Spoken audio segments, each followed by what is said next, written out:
Hi, all. I'm Cullen Haynes, and welcome to LawLive, live with Cullen Haynes. Off the back of our episode with Louise Matthias, we're actually on episode 70 right now. Cannot believe after 2 years we're already up to episode 70, but it's an absolute pleasure to be here and bring on my next guest. An absolute legend in the legal realm, has been practicing since 2016 and is already a leading partner at Hunt & Hunt Lawyers. So could you please make very welcome the one, the only Joey Tass. How are you, Joey? Hey, Cullen, how are you? I'm good. Hi, guys. Thanks for tuning. Oh, it's very good being here on this marvelous Wednesday, the 28th of May. We've had a rate cut, so everyone should be in good spirits, right, from last week. If they're not, there's a couple more on the way, hopefully. But, mate, this is about Fingers you. crossed. What is happening in your world, mate? And for those of you who don't know who you are, what is it you do as well? So what's happening in your world and what do you do? Yeah, so look, things are just going quite smoothly, ticking along with the work. We're nearing end of financial year, so things get a bit, hectic towards this end of the year. But things are going well. Life's going well. For those that don't know who I am, I'm a partner at Hunt & Hunt Lawyers, and sort of I've got a sort of a broad hat on where I'm a general and commercial litigator within the sort of broader Hunt & Hunt team. So, for those that know what I do, I do general sort of disputes in all various sort of things, from property to employment to commercial disputes, debt recovery and the like. So it's a bit of a broad hat. So it's sometimes a bit hard to explain precisely what I do, but yeah. No, mate, that's it in a nutshell. I love it. Very concise, mon ami. And I said offline, very impressive. I know you said it's a hard road, but very impressive to be made partner in just under 10 years. It's fantastic, and you should be very proud, mon ami. Thanks, Cullen. It was a hard slog, but we got there in the end. We did, my friend. And I would suggest we are beaming now live. It's 1:05 p.m. Australian Eastern Daylight Time. We're on LinkedIn, YouTube, Facebook, Twitch, X, and TikTok. Love the talk. Put your questions here. I'm having a look. We had a great question from Sam Hussain in our last episode with Louise. So any burning questions for Joey? We don't get him in this forum very often. Please put them in there. Any questions, queries, or concerns, put them in. But nonetheless, if you had to explain your life or legal journey using just film titles, how would you go about doing that, Joey? Yeah, that's a good one. If I were to explain my life sort of as a lawyer as in a film or something right now, I'd probably have to pick The Hangover. For those that have watched The Hangover, to me, the reason I say that, because to me, in the work that I do and the clients that I work for and serve, every day is a surprise. And every day it's a matter of trying to see what's happened, what fires need to be put out, and fingers crossed that they don't emerge elsewhere. And, going through, hundreds of emails, 5 coffees later, and sometimes questioning one's life's choices once you're in the midst of it. That's sort of chaotic life of the sort of a litigator's life, I guess, if you want to put it that way. I love that. The Hangover. What a movie. But nonetheless, I like that idea of you don't. It's like a box of chocolates. You don't know what you're gonna get. So absolutely, each day's a new one. I'm sure it keeps you young. That's why you look so young. Because variety is the spice of life. But you're known for your deep work across litigation, employment law, and dispute resolution. What drew you to these areas of law, and what has kept you hooked to specialize in what you do now? So I got into law initially, not by it wasn't my initial choice. So essentially, I started the commerce degree, despite maths not being, I guess, one of my strongest attributes. Picked up a couple of commercial law subjects whilst doing my commerce degree. Realized law was not black and white, and there was an element of grey, and I love the grey. I'm in the grey. So what I mean by that is you're in the grey. There's an argument to be had in the grey area. Let's go for it, and that's what I enjoy. That's what keeps me ticking in the general litigation space. It's not black and white. There are always, separate arguments to be had, whatever the case may be. And every day I'm presented with a problem, and my job is to try and resolve that problem as best way as I can and in the best interest of my client. And that's sort of what keeps me excited. That's what keeps me going. And that's what, and that's why I also like sort of that general litigation space where you're doing a different thing every kind of day. No, I'm endeared by what you're saying, because I think it was Soren Kierkegaard who said, this is my way. What's your way? There's no such thing as the way. And everyone thinks with the law, there's only, this is the law and that's what it is. But the law is open to interpretation, which is why you have two sides, right? And that's why there's so many of us lawyers out there, So, and it's so over 100,000 of you. Sorry to say, yeah. So it's interesting because you'll have, in the work that I do, you'll have a matter, it gets determined by the relevant court, and then it gets appealed to a higher court. Then they'll render a different decision, and then that decision will get appealed to a higher court. So that just in itself, is a nutshell of the law and how it's just not black and white. And again, like I said, that keeps me excited and that keeps me ticking. Oh, I love that. I love that. And switching gears a little bit, going back to where it all began, before Hunt and Hunt, I believe, and correct me if I'm wrong, you spent some time acting for some major insurers. How did that experience shape the way you now advocate for your clients? Yeah. So as a baby lawyer in 2016, I joined a sort of a boutique commercial litigation law firm. And pretty early on, at that point in time, I wasn't getting the litigation experience that I wanted. So I jumped around to a couple of firms and worked for major insurers in sort of various areas, but acting in defendant insurance litigation. Without a doubt, that my time as a junior lawyer working in defendant insurance sort of litigation is what has shaped me today. And I say that because the experience that I obtained working in sort of those areas, second to none. Throw it in the deep end, sink or swim situation, fend for yourself, figure it out, and learn. And that's sort of what I've thrived in. And the advocacy, the skills that I learned, the mentors I met along the way that assisted me, have had a resounding impact on both myself professionally, personally, my legal career to date. That experience has been phenomenal for me in leading up to where I am today. No, it's an incredible journey you've been on, and I'm sure there's been surprises along the way. Just like every day is a surprise. What's one surprising or underrated skill that's helped you succeed as both a litigator and as a partner at Hunt and Hunt?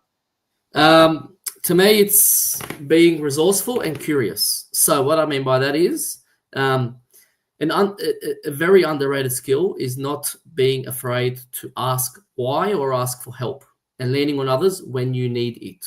And I can't stress that enough, both professionally and personally. If you need help, you should ask for it and don't be afraid to do so. There's not, like I always have, junior lawyers in my team coming and saying, I have a, silly question, or this might be a silly question. I strongly against that. I think if you need to ask the question, you need to ask for the help on anything it may be. I think you should do it, and I'm certainly not afraid to do so. And being there and asking for help where needed, whatever it may be, goes a long way sometimes. And you develop that network with other people, especially if you're sort of leaning on others to do the same, and sort of reciprocated vice versa. I think that's amazing. And I know we spoke offline. There's no tidbits or notable matters for you, but I guess in terms of your day-to-day, how do you approach life? Do you have like a happy-go-lucky demeanor, or you got a focused demeanor? Like, what helps you get through and that makes it memorable for you? Yeah. So, sorry, what was that again? Sorry, I missed that. Oh, sorry. Like, what's the attitude you go into your days? Is it like just a go-to attitude? Just got to, rise up and just get started with the day, and just have a go-to attitude. And so that's me. And anyone who works in my team knows the kind of person I am. Knows I'm pretty open-minded. Some call me a bit of a larrikin sometimes. So I just have that sort of. That's the sort of nature that I am and the kind of person that I am. And, things, law's a tough industry. You're going to have thick skin. You got to persevere, and they're all sort of things that I think are sort of personal attributes for myself to sort of keep going in the game. Absolutely. And obviously, as someone who, does set the example and who mentors rising lawyers, what advice do you find yourself giving most often and again that you seem to tell people? Yeah, so I think it goes back to, for me, find, I guess, for junior lawyers, find what makes you tick, what excites you, what motivates you, whatever it may be. Is it, I've worked with many people, and, I've got some lawyers who come to me and say, well, I don't like, litigation. It's not sort of what works for me. Well, what works for you? Are you a transaction lawyer? Do you like doing conveyancing? That's one thing. So finding, what I tell people is find what works for you and what excites you to keep you going. Because, if you at least don't like what you're doing, it becomes even a harder road in the legal profession. That's the first thing. And then I think, as I said, the advice I always say to, especially junior lawyers, is ask questions. Don't assume, you know what you're doing. And sometimes it's better to ask the questions and ask for the help to sort of get to where you want to go, or answer the questions you need, rather than, not doing so and, things not working out the way you want them to. So I have an open door policy in my office, and, anyone can come in, especially the juniors in my team, and, ask questions, and I assist wherever I can. I love that. So it's not a form of weakness asking for questions, in your opinion, Joey. It's actually probably a form of strength. Yeah, for me, it has been, especially, like I said, I used to sort of be in a world where it was insurance litigation. So you sort of became the expert in, one particular field, and you knew everything about it. But being in the sort of the general litigation space that I am in, you get curveballs and different sets of circumstances every single day. And if you don't have that network of people to lean on, and to sort of, and vice versa, I have a great network of people that, reach out to me in any sort of sets of circumstances where I'm able to instill my sort of wisdom, and vice versa. And I think that's a very important thing, and certainly has assisted me personally in the law. Well, you did say law is a tough gig, and from what I've seen with my clients and colleagues and whatnot, it does look that way. So when the day's been especially tough for you, Joey, whether from a court or win or a curveball, how do you unwind and reset at the end of the day? Yeah, good question. A couple of things. One, family, very important. Very important to have a family to rely on and lean on. So I am fortunate enough to have 3 young kids. So they keep me busy, but they keep me sane also. So spending time with the family is a big one. So when I'm not, in court or fighting the good fight, I'm running after my kids. So there's that. So that's a good one. So spending quality time with the family. Also, yes. Sports. I'm big sport fanatic. I love watching my cricket, my footy, my soccer. Whatever's on TV, I'm watching. So my wife always sort of gives me a bit of a lip because I'm a big advocate, big supporter for my Bulldogs, who are doing well this year. Here we go. Go the doggies. Yeah, but I watch every game. So, but no, I love my sport.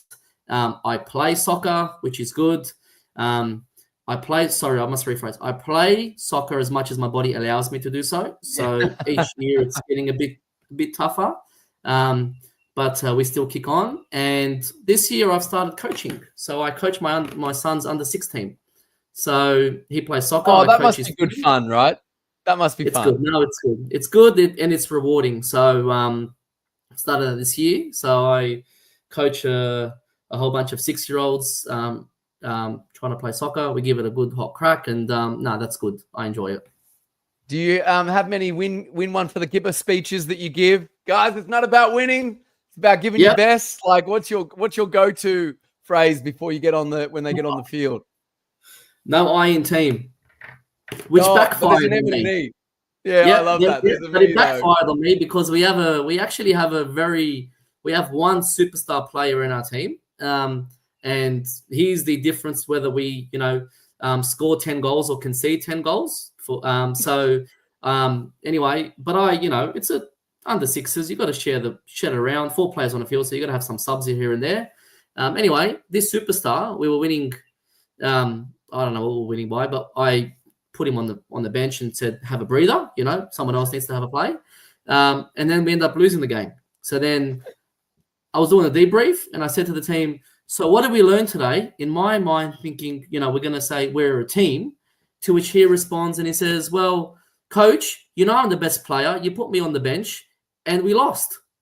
So that was a bit of a curveball there, which I had to sort of reiterate saying, guys, we are a team and we do this for each other. And but yeah, so no, it's been rewarding, like I said. Amazing. Look, obviously you said it, outside the law, you're a proud family man, mad sports fan. How do you balance these passions with the pressure of partnership? Because I know, once you make partner, you've made it, right? But you've still got to perform, right? Yeah. So it's a constant struggle. It's just prioritizing your time. That's sort of me. Anyone that works with me or has matters against me, it's not uncommon to receive emails from me after hours. I can put my hand up for that, but that's just how I work. So I work around the clock essentially, and I make it work. So I prioritize family time when it needs to be prioritized. I go and engage in sort of sporting activities and the like, because that is important to me. But I also prioritize my clients and I prioritize my matters. And if I need to work after hours or need to work around the clock to get things done, then so be it. And that's what works for me. It doesn't work for everyone, but it works for me. That works for you. Yeah. And we talked about it on the last show about AI and the advent of AI. Is it going to take over lawyers and whatnot? Where do you see the future of AI? Where do you see the future of the legal profession in about 10 years, especially litigation and employment, Joey? Yeah, it's scary. I don't know, but like, have you tried AI, ChatGPT, and the like? It's scary. All the time. Well, It's open all the time with me. I use it all the time. Yeah, I think a couple of things. It will certainly, in my view, I think it'll create a lot of efficiencies. So what you would normally sort of get a junior paralegal or a junior lawyer to sort of sit and do some research or the like, a couple of hours. These tools these days, AI can sort of spit that out in a couple of minutes. So that's that's one efficiency, and I think it'll create more competitiveness in the market. With the various firms and price points and pressure points and things like that. It's in the litigation. I just think I feel it'll create a lot of efficiencies. But I guess on the other end, it may take work away from what you would normally give a junior lawyer to do. And I've that's sort of the balancing act, and I don't know sort of where it will lead, but it's an interesting space at the moment. No, it's a good point you make, and I think it needs to be brought to the fore. So I think it was a very balanced answer, and let's see what happens. But definitely get on the AI train if you haven't tested the waters, especially with like Claude and ChatGPT. It's very interesting what it can do. But I'd love to ask you, what's one, you can be as pointed as you want, or you can make light of it, but what is one change you'd love to see in the legal profession, either culturally or practically? That's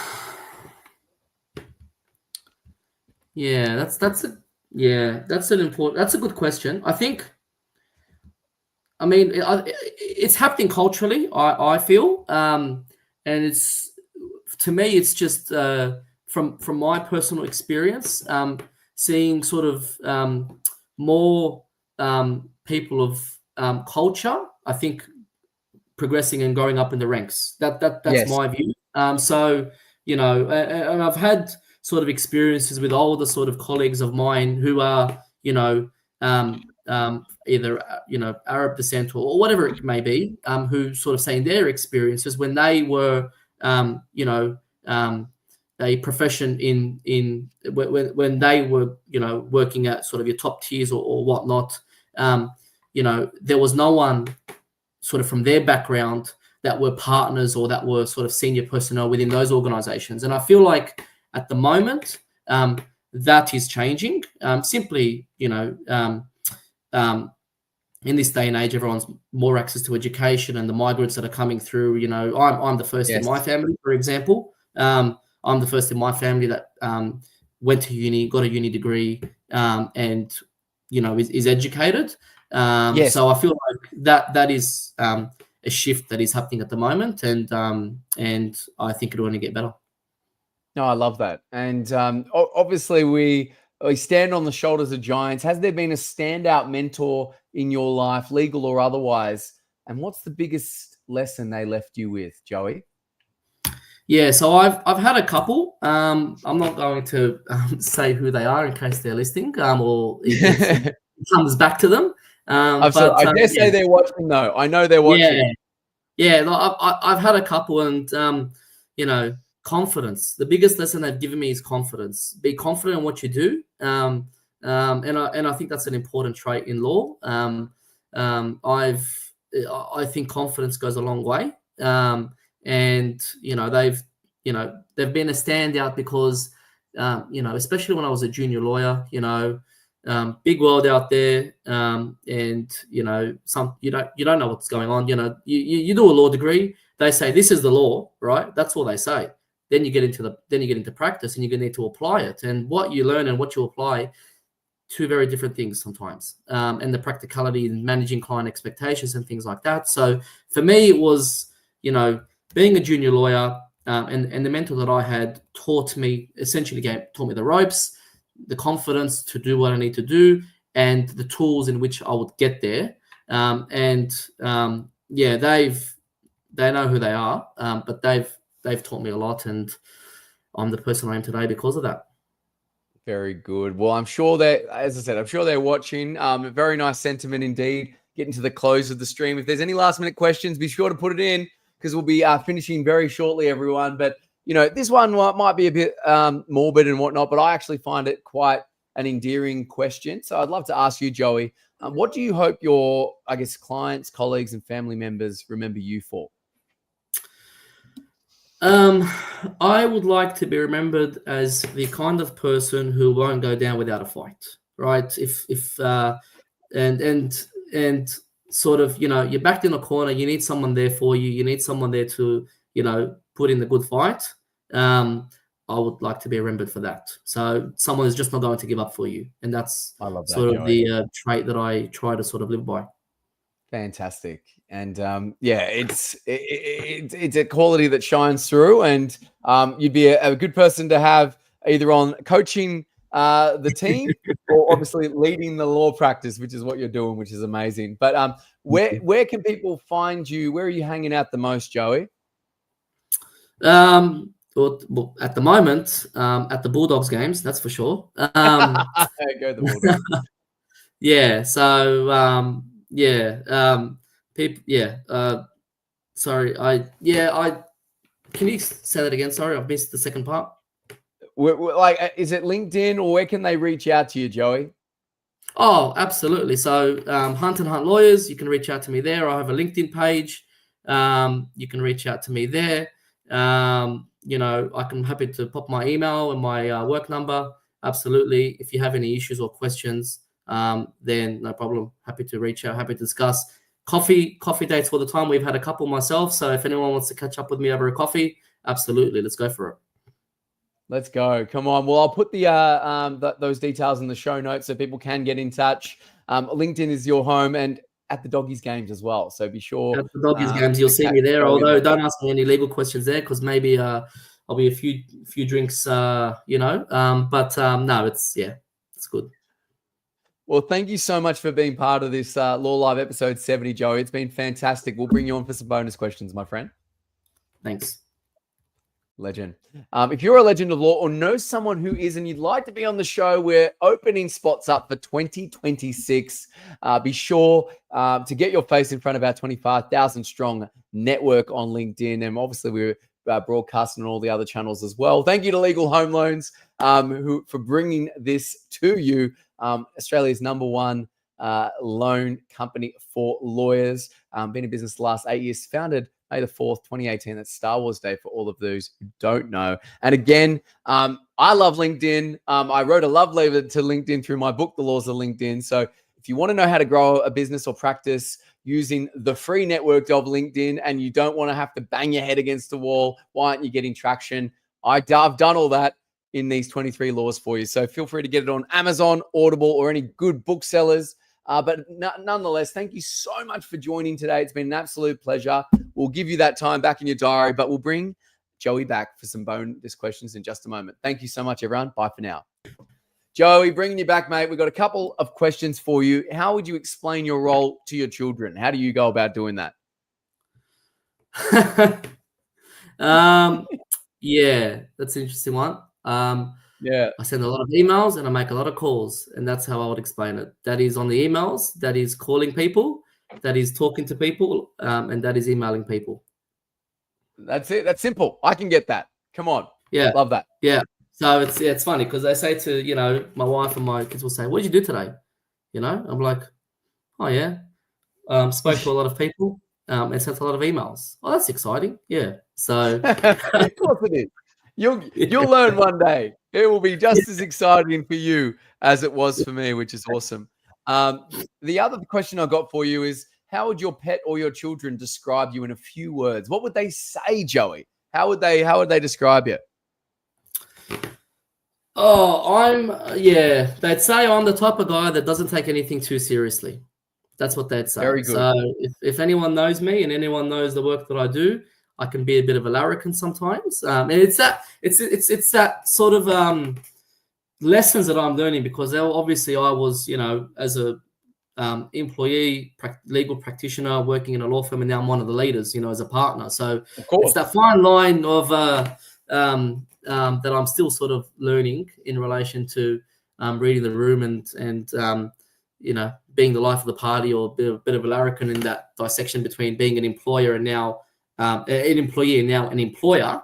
But I'm always there. I'm always cracking a joke. I'm always seeing the funny side of things and being lighthearted. And I think that's important, especially in the work that you do, and having that approach. No, I think that's fantastic. And I think it was Clint Eastwood who said, take your work seriously, but don't take yourself seriously. And I think you live that maximum. That's certainly me. So, yeah.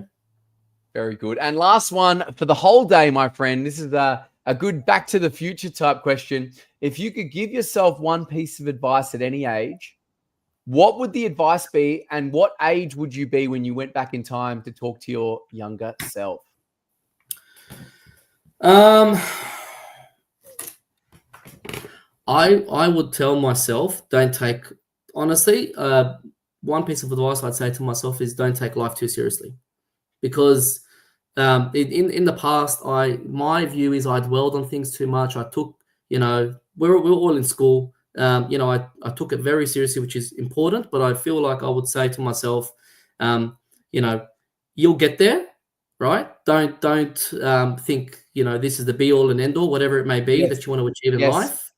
Yes, you'll get there if you persevere. And that's the thing I would tell myself, because I've crossed paths with many people, and they may be going through a stage in their life, if they're doing the HSC, if they're going through a difficult part and they think, this is it, this is the be all and end all, I'm going to fail, I'm not going to make it, or whatnot.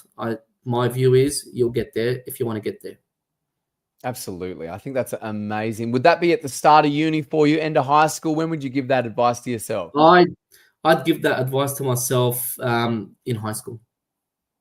I think that's amazing. In high school, you sort of, well, to me anyway, I was, ingrained in, you need to get the marks, you need to get to uni, you need to get to the best uni, You need to get the best marks. You need to go to the best law firm. You need to do, and obviously having done that and knowing, people and talking to people and seeing where people have sort of moved and in their world, in their careers, and knowing how they were at school or how they were at uni, there's not necessarily, there are in some instances that correlation, but it's not always the case. It's if you,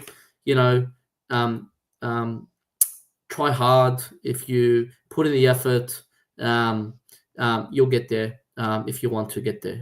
I think there's a saying, I don't know if you can help me with it. It's you create your own luck, I think it is. Yes, it's I think it's F. Scott Fitzgerald. The harder I work, the luckier I get. That's the one. So that's, yeah. I think that's an amazing piece of advice you give yourself. I'm sure other people can take that and put that into practice as well. Thank you again, Joey Tass, for joining us. Shout out to yourself and the team at Hunt & Hunt Lawyers, and hopefully anyone rewatching, get in touch with Joey. Thanks, guys. Thanks, Cullen. Thanks, everyone, for joining.